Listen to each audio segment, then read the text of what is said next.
days, Joshua and the people of God circled their walls, but on the seventh day, on the seventh time, their walls came down. It will always be in the finished work that our breakthroughs happen.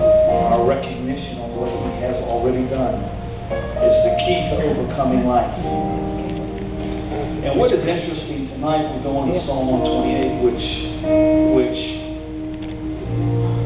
is a great continuation of Psalm 127. Let me just say a couple of things before David comes up and gives us an overview of the Psalm. But 128 talks about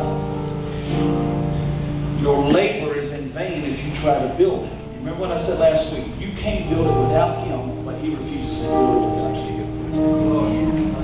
But now labor is going to come into Psalm 128. But it's a different concept of labor. And so labor in 127 is not encouraged. You can't build it.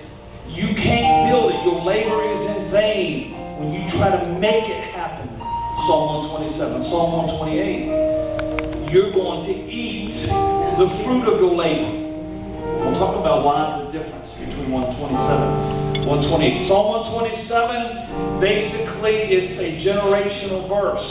And it speaks of your children.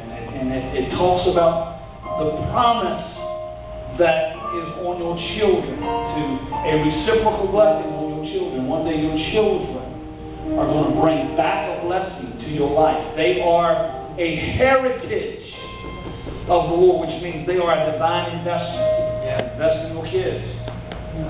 Psalm 128, there is a 3-generational promise that's provided for us. And this is Psalm 128 is a powerful chapter. What I did today was I had my notes from how I've taught this in the past, and then I just rewrote another 2 pages of notes, just kind of talking about this passage from a different perspective. And so I'm going to give you both sets of notes. I'm not sure which direction I'll go with it.